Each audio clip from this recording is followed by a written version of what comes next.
उत्तर प्रदेश के फिरोजाबाद में डेंगू जैसा बुखार कहर बरपा रहा है। अब 53 लोगों की मौत हो चुकी है, जिनमें 45 के करीब बच्चे हैं। अब भी 225 से ज्यादा बच्चे अस्पताल में भर्ती हैं। इतने बड़े पैमाने पर बच्चों की मौत को देखते हुए जिला प्रशासन ने एहतियातन 8वीं तक के स्कूल एक हफ्ते के लिए बंद कर दिए हैं। फिरोजाबाद का दौरा करने के बाद उत्तर प्रदेश के मुख्यमंत्री आदित्यनाथ ने मौत के कारणों का पता लगाने के लिए एक जांच बिठाई है। इस बीच प्लेटलेट्स की कमी दूर करने के लिए ब्लड डोनेशन कैंप भी लगाए गए हैं। सर, आप थोड़ा बता सकते हैं कि ये ब्लड ड्राइव किस चीज़ के लिए? देखिए, डेंगू की महामारी ऐसा करके प्रकोप है पिछले 20 तारीख से। हमारे यहाँ फिरोजाबाद में लगभग 50 से अधिक बच्चे इस बीमारी से मृत्यु के काल ग्रसित हुए हैं। सामान्य लक्षण शुरू में जब तक समझ में आते तो बड़े पैमाने पर मृत्यु होने के बाद हम सब लोगों ने एक अभियान के तौर पर लखनऊ से KGMC से वायरोलॉजी की टीम बुलाई है। यहाँ के लिए नमूनों में डेंगू ही पाया जा रहा है। तो सर, ये एक क्लैरिफिकेशन क्वेश्चन था कि अभी कहा जा रहा है कि सस्पेक्टेड डेंगू है। ये कंफर्म कितने केसेस में हुआ है? कह सकते हैं कि ये डेंगू ही है? अभी माननीय चिकित्सा शिक्षा मंत्री सुरेश खन्ना साहब से लखनऊ से मेरी बात हुई है। जो यहाँ पर टीम आई है, डॉक्टर अशोक तिलियानी और डॉक्टर अखिलेश्वरा जी, इन लोगों की जो सीरम इन्होंने भेजा है उसमें डेंगू ही आई है फाइंडिंग। सारे केसेस? लगभग सारे केसेस में मैं इतना चिकित्सीय दावा तो नहीं कर सकता, पर पैटर्न डेंगू के। अच्छा, तो सर, क्योंकि ये डेंगू के केसेस हैं और ये खड़े पानी से आते हैं, थोड़ा बता सकते हैं कि ये कैसे शुरू हुआ?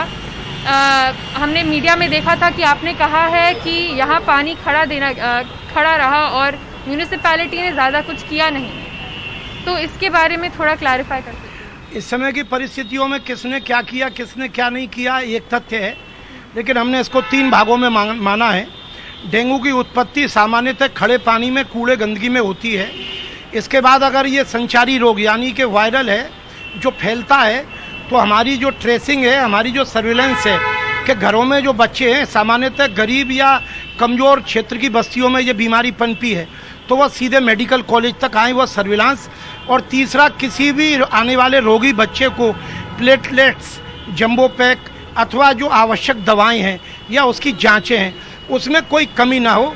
इसके लिए माननीय मुख्यमंत्री जी ने स्वयं, जैसे ही सारी बात पता लगी, आकस्मिक रूप से 12 घंटे के अंदर अपना दौरा भी यहाँ किया है और हम लोग हाई अलर्ट पर दिन रात इस काम में लगे हुए हैं।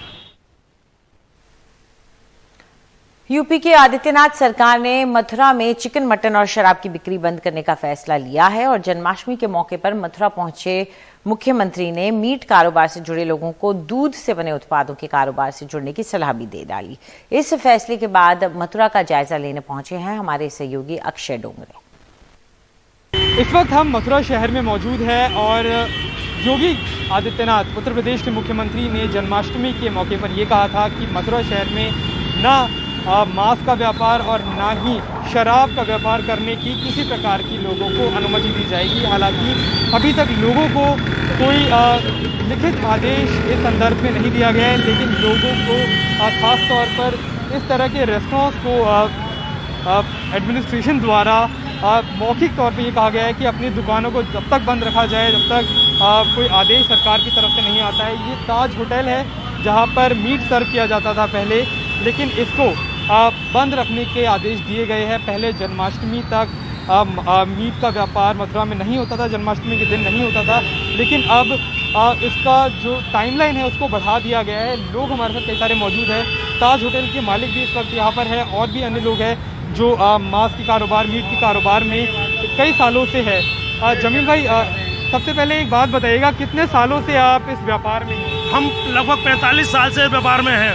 और क्या समस्या आ रही है? क्या आदेश दिया गया आपको? लिखित तौर पे क्या दिया गया है? अभी तक कोई समस्या नहीं थी, सब प्रेम भाव से सब काम चल रहे थे, लेकिन इस जन्माष्टमी पर माननीय मुख्यमंत्री जी ये आदेश कर गए कि मथुरा से मांस और शराब का कारोबार बंद रहेगा।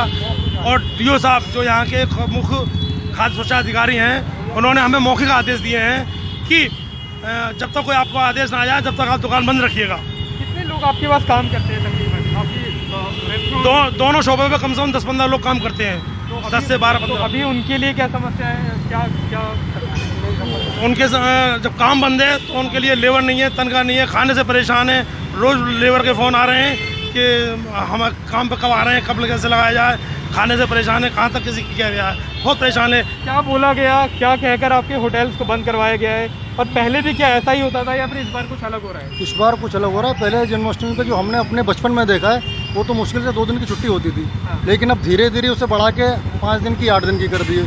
ऐसा कोई रूल नहीं था भाई, जन्माष्टमी खत्म हुई, श्रद्धालु अपने जो भी आते थे वापस चले जाते, दूसरे दिन होटल खुल जाते थे, ओपन हो जाते थे।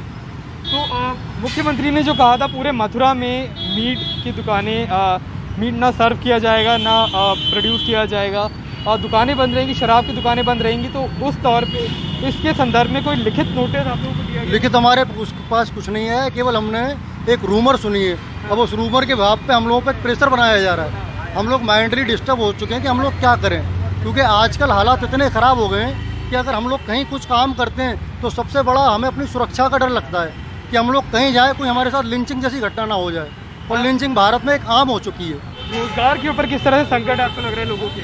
जो माननीय आदित्यनाथ योगी जी कह गए कि लोग जो मीट का कारोबार करते हैं उनके लिए दूध का कारोबार हम कराएंगे, लेकिन मथुरा में पहले से ही जो दूध का कारोबार कर रहे हैं, और जिन लोगों ने दूध का कारोबार नहीं किया है, जो शुरू से ही मीट का कारोबार में लगे हुए हैं, वो कैसे दूध का कारोबार करेंगे, उनके लिए क्या सहायता होगी? तो ये मन मुताबिक जिस तरह के कानून बनाए जा रहे हैं या फिर जिस तरह के आदेश लोगों को दिए जा रहे हैं, उससे खासा नाराज़गी मथुरा में लोगों की है, और ख़ास तौर पे उन लोगों की जो मीट के कारोबार में कई दशकों से थे। जिस प्रकार से जमील भाई कह रहे हैं कि 45 साल से मांस का कारोबार, मीट का कारोबार कर रहे थे, होटल चला रहे थे, अब एकदम से उन्हें ये कह दिया जा रहा है कि कारोबार बदल ले। तो ऐसे में ना ही कोई दूसरा ऑल्टरनेट इन लोगों को दिया जा रहा है, ना ही कोई किसी प्रकार का कोई सहूलियत सरकार की तरफ से अभी तक दी गई है। बस ये कह दिया गया है कि दुकानें अपनी इन्हें बंद रखनी पड़ेगी। ऐसे में न सिर्फ इनकी व्यवसाय पर, बल्कि जितने लोग इनके व्यवसाय पर निर्भर करते हैं उनके जीवन पर भी अब व्यवसाय का खतरा मंडरा रहा है। कैमरा पर्सन डेविड थॉमस और सहयोगी सौरभ गौतम के साथ में अक्षय डोंगरे, एनडीटीवी इंडिया। मध्य प्रदेश के रीवा में पंचायती राज की मुखिया महिला सरपंच करोड़पति निकली। लोकायुक्त पुलिस ने बैजनाथ गांव की महिला सरपंच सुधा सिंह के घर छापा मारा, जहां से लोकायुक्त पुलिस के हाथों 11 करोड़ की संपत्ति लगी। लोकायुक्त की छापेमारी के दौरान महिला सरपंच के घर से 30 बड़े वाहन, जिसमें JCB, loader, tractor, Innova, Scorpio शामिल हैं। इसके साथ ही सोने चांदी की ज्वेलरी, कुछ बीमा पॉलिसी और 36 प्लॉट के कागजात मिले।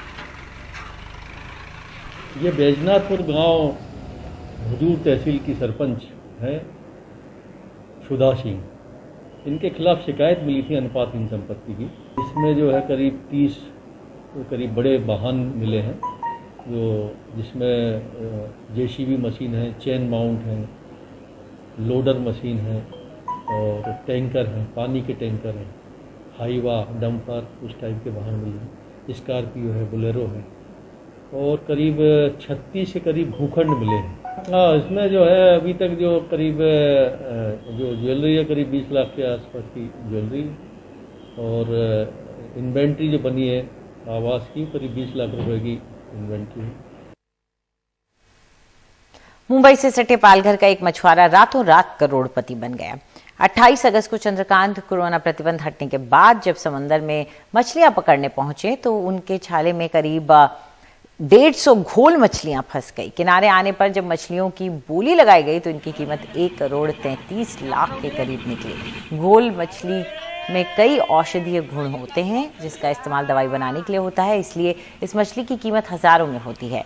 इसलिए इसे सोने के दिल वाली मछली भी कहा जाता है।